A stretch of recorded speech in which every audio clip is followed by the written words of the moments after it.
idejas brīvība, nu tā nevienmēr beidzas bez asinīm. Tiek izlietas arī asinis.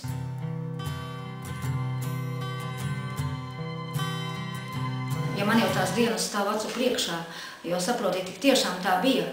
20. janvārī vēlu vakarā arī mūsu galvaspilsētā sākās uzbrukums no OMON puses Rīgā iekšlietu ministrijai. Šī uzbrukuma laikā cieta vairāki cilvēki, un īpaši tie, kuri uzņēma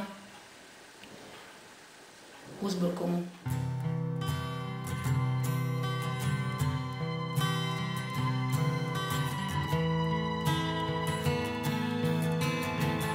Mūsu brīvības, mūsu neatkarības atjaunošanas dienas, kurās mēs nosargājām to, ko bijām izcīnījuši 1918.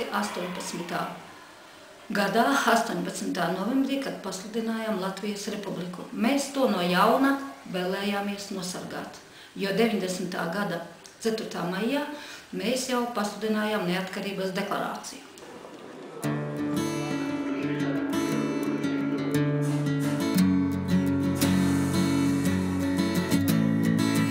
13. janvārī 1991. gadā notikumi Lietuvas pilsētā Viļņā liecināja par to, kā Padomju Savienība negrib, ka mēs izstājamies no PSRS, jo bijām okupēti 1940. gada 17. jūnijā. Un otrreizējā okupācija notika 1944. 1945. gadā. Lai pasaule neuzzinātu, kas notiek Baltijā. Mūs tik vienkārši negribēja laist ārā. Gribēja pieļaut tikai reformas, lai mēs paliktu Padomju Savienības sastāvā. Bet mēs gribējām savu sarkanbaltsarkano karogu, savas robežas, savu armiju, un beigu beigās gribējām būt pilnīgi brīvi.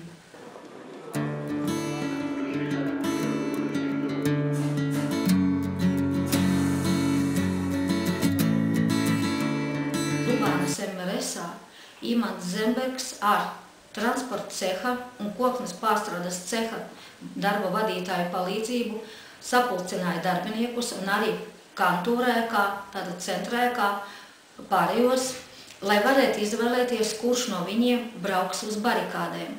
Pirmais noteikums bija brīvprātība, otrais noteikums – darbu nedrīkstēja pārtraukt. Bet mēs, sievietes, visu iestāžu, visas, kas vien varējām, ārstes, Intas Kolbergas vadībā, viss autobus, braucām uz Madonu tanī dienā, barikāžu dienā, lai nodotu asinis, tas bija ļoti liels pārdzīvojums, mūsu ievainotajiem, tiem barikāžu dalībniekiem, kuri tiktu ievainoti. To izdarījām mēs, sievietes no Lubānas, no visām iestādēm.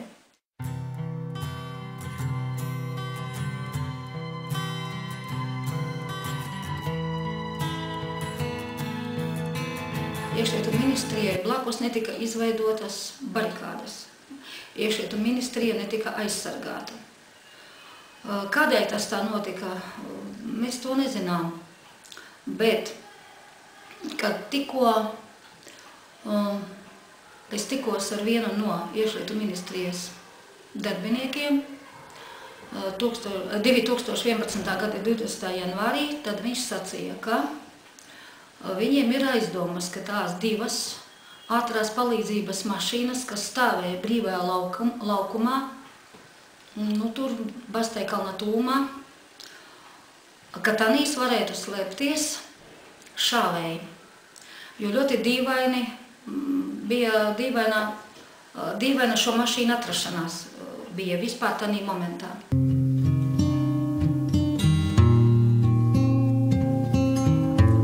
Skolas bijusi abituriente, Sigita Lībere, skolotājs Līberes meita, un dēls arī bija viņa no bija uz barikādēm, un arī Dagnis Libers, Erikas Liberas dēls, bija uz barikādēm.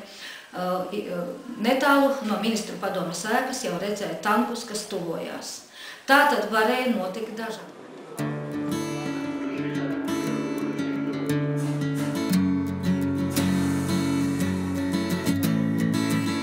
Man joprojām bija ārkārtīgi smagi, kad šī gada 20. janvārī es speciāli braucot uz Rīgu ar meitenēm uz barikādēm, uz šo barikāžu dienu pasākumu, 20. devos pie Edija Riekstiņa, pāršķeltā akmens un noliku sveci viņam, jo viņš bija vienīgais dēls savai mātei.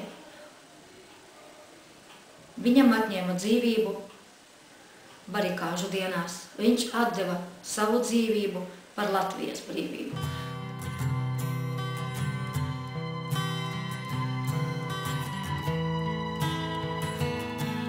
Pēc 20. janvāra 2. rītā mūsu skolā notika lielais piemiņas brīdis. Šo piemiņas brīdi man vajadzēja vakarā sagatavot. To man uzticēja skolas direktors Staņislavs Vanaks, un mēs kopā ar skolēniem to sagatavojām. Un mūsu skolas sporta zālē šis piemiņas brīdis notika. Iepriekšā vakarā bija tie šāvieni. Tā momentā man vajadzēja to izdarīt. Viņš tūlīt lika sapulcināt skolu, un man bija tā dzēja, un mēs izmantojām to. Vispār ārkārtīgi smagi.